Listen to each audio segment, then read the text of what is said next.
Exaltar o nome santo do Senhor. Não cesse de clamar, não cesse de adorar, não cesse de bendizer, de enaltecer a presença daquele que um dia derramou a sua última de sangue na cruz do Calvário por você. A Bíblia diz no livro de Hebreus, no capítulo 4, no versículo 12, que a palavra de Deus é viva e eficaz, mais penetrante e importante do que qualquer espada de dois gumes, é apta para discernir pensamentos e intenção do coração do homem.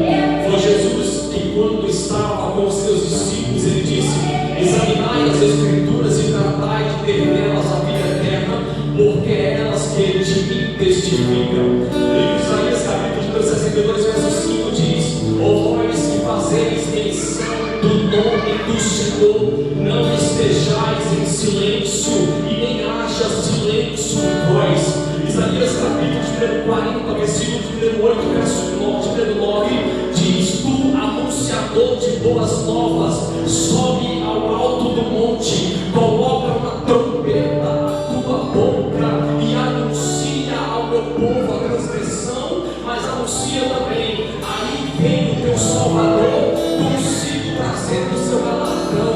Isaías capítulo 58 diz: perturbai os moradores da terra. Então não cesse de clamar, não cesse de adorar, não cesse de bendizer, não se aparte essas palavras desse livro da tua boca, nela medita de dia, de noite, de madrugada, para que prudentemente te conduza sobre a face da terra e se multiplique os teus dias em cima da terra, diz o Senhor. E você diz amém. Amém. Queridos, não faz talvez alguns anos, de 2 para 3 anos, foi resgatado e levado para o Zoológico Nacional de Brasília um elefante chamado Chocolate. Chocolate. Quem foi ao zoológico já conheceu, já teve a honra de conhecer.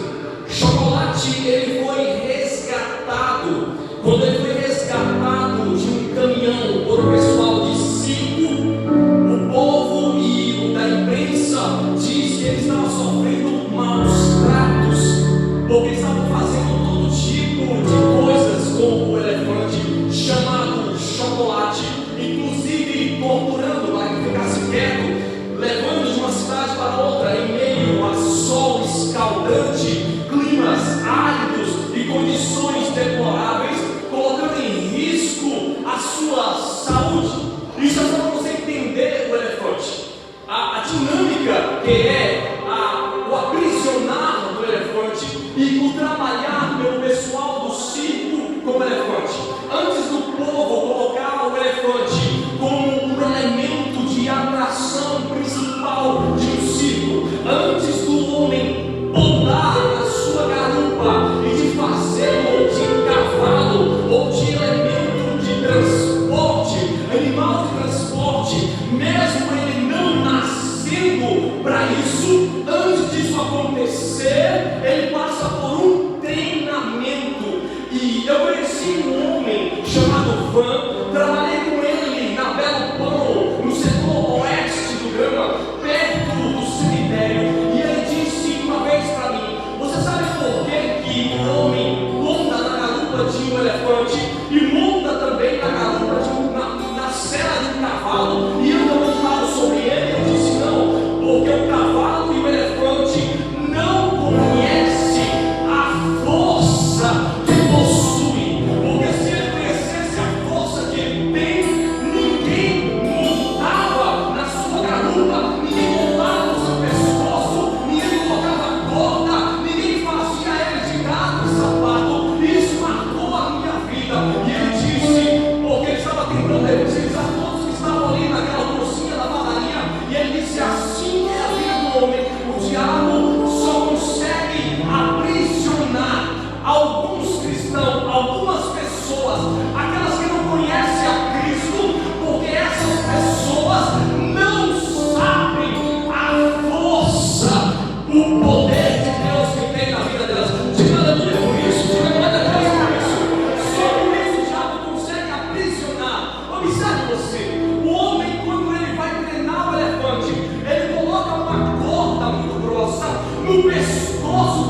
e traz o elefante até o tronco de uma árvore.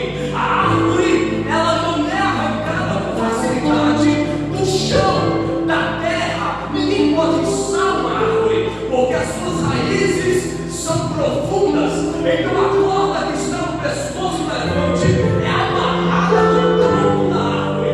O elefante vai puxar, puxa para a direita, puxa para a esquerda, vasta para frente para pegar impulso, vai para trás com toda a força, mas ele entende que na sua força ele não pode arrancar a árvore, porque as raízes da árvore são mais profundas que ele. O tempo vai passando, ao longo do tempo ele vai entendendo que toda vez que uma corda for colocada no seu pescoço, remete ele à obediência, remete ele a ficar parado na situação de estátua, porque ele aprendeu que ele não pode relutar contra a corda, a ponto de chegar o dia em que o homem vai lá, arranca do tronco da árvore, e agora ele leva o elefante que é enorme. A sua vaca é da grossura da cintura de um homem, mas esse homem sai puxando a corda e o elefante acompanha ele, porque ele aprendeu que ele nasceu a ser aprisionado. Então ele obedece aquela corda e chega ao ponto do homem pegar uma cadeira como essa que é leve e colocar a corda do elefante amarrada, e o elefante fica ali sem coragem nenhuma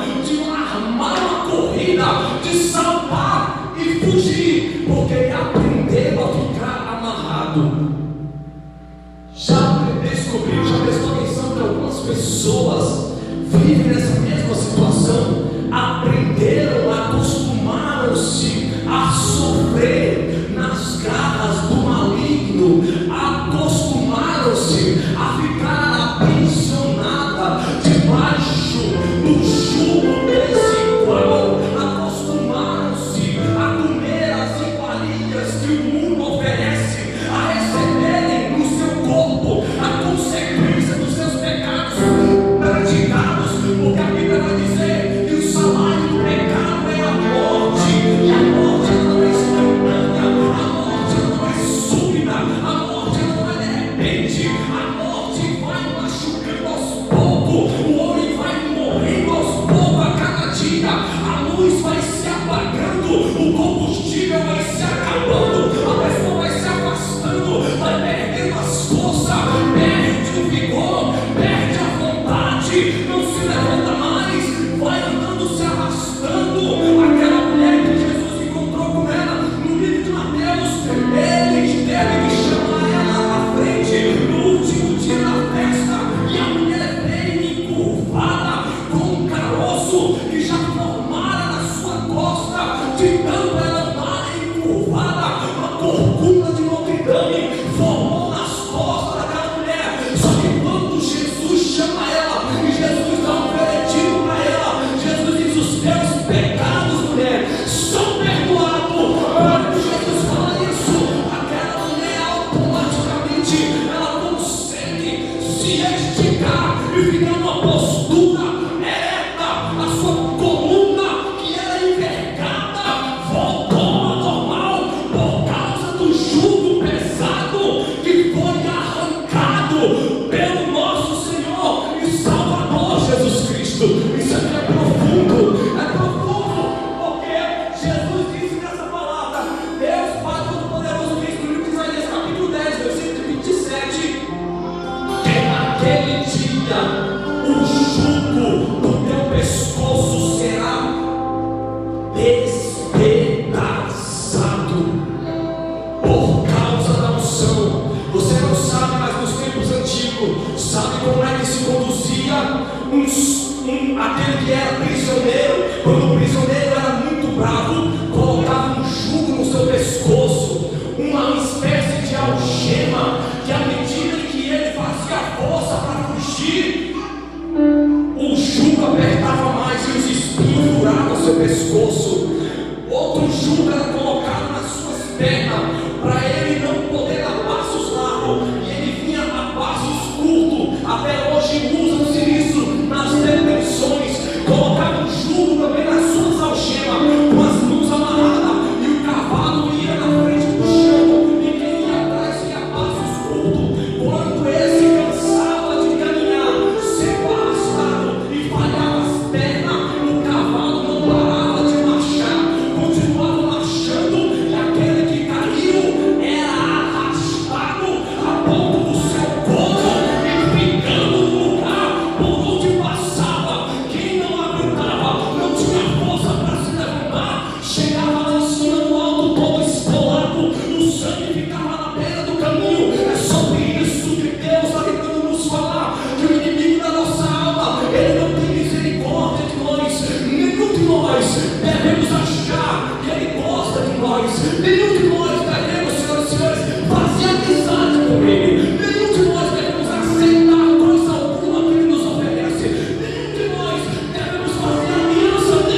jugo, porque o meu jugo é suave e o meu fardo é leve.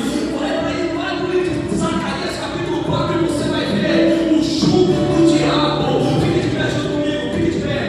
Vai para Zacarias capítulo número 4. O sumo sacerdote, ele está sendo acusado. Ele está sendo acusado por quem? Por ninguém menos do que o diabo. E ele diz: mas a roupa desse sacerdote está suja, hein? Está salpicada de sangue. O que é isso? É lama? Indução, sedução, acusação. Primeiro ele induz, depois ele seduz e depois ele acusa. Porque o diabo não é amigo do ser humano. Ele não gosta de mim, eu não gosto dele, ele não gosta de você, ele não gosta de você ser humano, porque Deus te criou moldando nas mãos. Ele não gosta de você porque Deus Pai soprou nas suas narinas. Ele não gosta de você porque ele pegou no lugar da adoração e colocou você para tocar. Ele não gosta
unção. A unção vem com pelo menos 3 características. Quais? Fala para mim. Libertação. Número 1. Transformação. Número 2. Selo do Espírito. Número 3. Vou repetir. Libertação. Número 1. Transformação. Número 2. Selo do Espírito. Número 3. Repita comigo. Selo do Espírito. Você está prestando atenção? Que meu pai criava passarinho. E quando meu pai chegava, na viração do dia, já de 6 para 7 horas da noite, saía 4 horas da manhã para trabalhar. Mas quando ele chegava, que ele abria o portão e o portão fazia barulho, no horário, o passarinho não usa relógio, mas o passarinho ficava doido dentro da gaiola. E ele fazia barulho, e ele cantava, e ele ficava agitado, porque parece que ele reconhecia, sabia o horário, sabia que o seu dono estava chegando. Meu pai deixava de almoçar para cuidar dos passarinhos. Você já prestou atenção? Vou fazer uma comparação esdrúxula. Que um cachorro, eu já observei isso várias vezes, quando percebe no dia, na hora, no momento que o seu dono vai chegar, ou que é acostumado a chegar, ele fica maluco, ele fica ensurdecido, ele corre, ele balança o rabinho, ele pula, ele dá cambalhota, ele deita, ele uiva, ele canta, ele forma uma melodia. Quando ele começa a cantar e uivar, os vários cachorros da rua também começam a uivar, porque uma canção foi começada por alguém. Então todos os cachorros começam a entrar na canção. Um começou a cantar e os outros continuam. Sabe o que é o selo? Reconhecimento. Eles cantam porque reconhecem aquele que está chegando. Sabe o que é o selo do Espírito? É eu entrar dentro do ambiente e perceber que aquele que me selou está dentro do ambiente. Eu entrar dentro e eu perceber que ele está me inflamando. Eu perceber meu corpo rompendo. Parece que meu corpo está querendo flutuar. Parece que minha língua está querendo embolar. Os meus olhos começam a ficar cheios de lágrimas. Eu sinto uma vontade que não estava sentindo em casa. Sabe o que é isso? É selo do Espírito Santo. É reconhecimento. Não é reconhecimento do Espírito. É você que reconhece a presença dele e se entrega.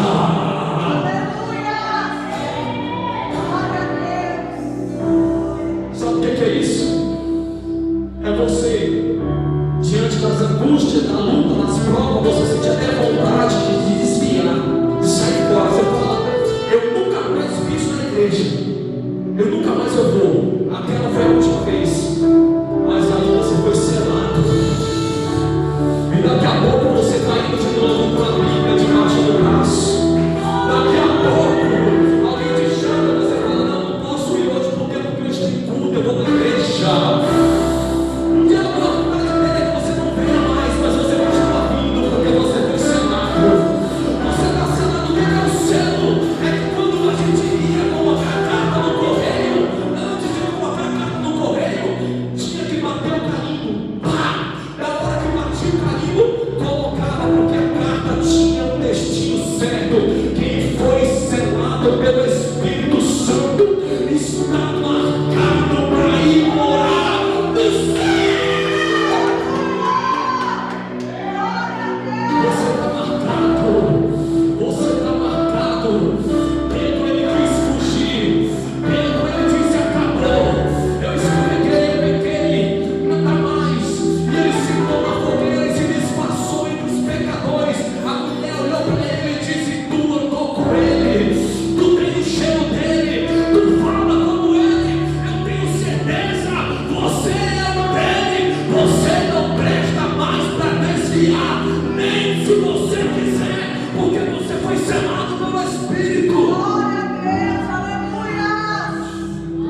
você